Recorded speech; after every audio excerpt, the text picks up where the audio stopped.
શ્રી વિષ્ણુએ નમઃ. મિત્રો, આપણે આવી રહ્યા છીએ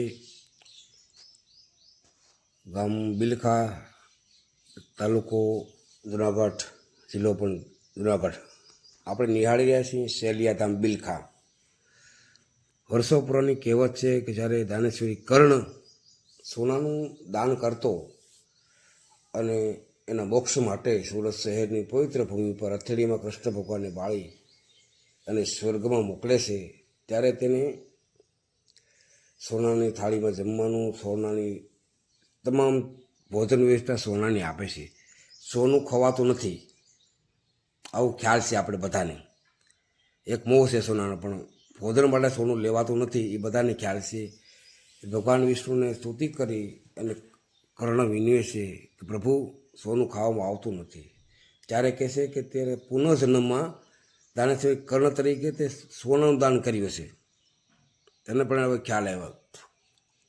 તો પ્રભુ કૃપા કરી અને મને ધરતી પર પાછો જન્મ આપો, તો આવતા જન્મમાં હું ભોજન અન્નનું દાન કરીશ. આ પવિત્ર જગ્યા શેઠ ઝઘડુસાણા અને શેઠ સગાસાના નામે ઓળખવામાં આવે છે. રાણી સંગાવતી સમય જતા ધરતી પર શેઠ સગાસા રાણી સંગાવતી અવતરે છે. દાંપત્ય જીવન એવું કે એક સાધુને જમાડી અને પછી જમવું, આવો એનું નિયમ. જ્યાં સુધી સૂર્યના વંદના ન કરી શકે ત્યાં સુધી જમવું પણ નહીં. ભગવાને ધીમે ધીમે કસોટી પણ કરે છે. ઘણીવાર 8-10 દિવસની એલી થાય છે તો બંને દાંપત્ય ભૂખા રહી જતા હોય છે. સાધુને જમાડીને જમવું, આવું એક વ્રત હતું. આ પવિત્ર જગ્યા શેઠ સગાસાની યાદમાં છે. એકવાર જુનાગઢ જાઓ તો અવશ્ય બિલખાની મુલાકાત કરજો. એક ધામ છે સરસ મજાનું આ બિલખા ધામ. જોશો આ ભક્ત સલૈયાનું ધામ છે. કારણ કે અહીં આગળ ભગવાન થાય, કારણ કે સલૈયો 5-7 વર્ષનો થતો હોય છે ત્યારે ભગવાન સ્વરૂપે આવે છે.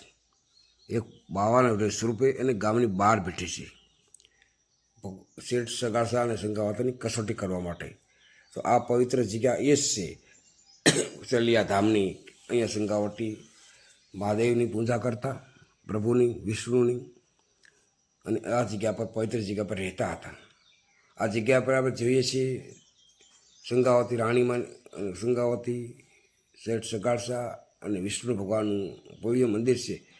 આપ એ પવિત્ર જોજો. ત્યારના ખાંડણ, એક શેલિયાને ખાંડણીયામાં ખાંડ્યો હતો, એ જ ખાંડણીઓ અને સાંભેલું આજે અહીં પવિત્ર જગ્યાનું પૂંજન ગણાય છે. એના લાખો ભક્તો અહીંયા ખાંડણીયા અને સાંભેલાના દર્શન કરવા માટે આવે છે. એ સમયમાં જે સમયે ખાંડ્યું હતું ને, એ સમયની પવિત્ર જગ્યામાં યાદગીરી માટે આજે રાખેલું છે. તો એકવાર સલીઓ જ્યારે ભણવા જાય છે ત્યારે સાધુ એને વેસે એને કહે છે કે આ તને ખાંડી નાખશે, મારી નાખશે, એટલે તું ઘરે જતો નહીં. અહીંયા આગળ છે પ્રભુ બાવાને વેસે, આ સાધુ વેસે આવીને કહે છે કે મને તારા પુત્રનું મસ્તક કાપી અને પછી માંસ ખવડાવી દે છે.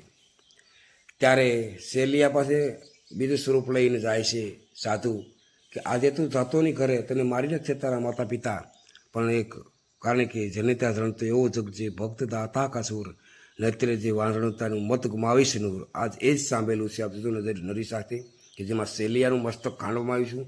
બાજુમાં સાંભેલું પડ્યું છે. તમે નરી આંખે જોશો તો તમને ખ્યાલ આવે છે કે ખરેખર નહીં, અહીં સાંભેલું પણ પડેલું છે. આ જોશો તમે 4 વખતનું છે. જે સમયે મસ્તક ખાંડવું છું ને શેલિયાનું, 4 વખતનું સાંભેલું છે અને 4 વખતનો ખાંડણીઓ છે.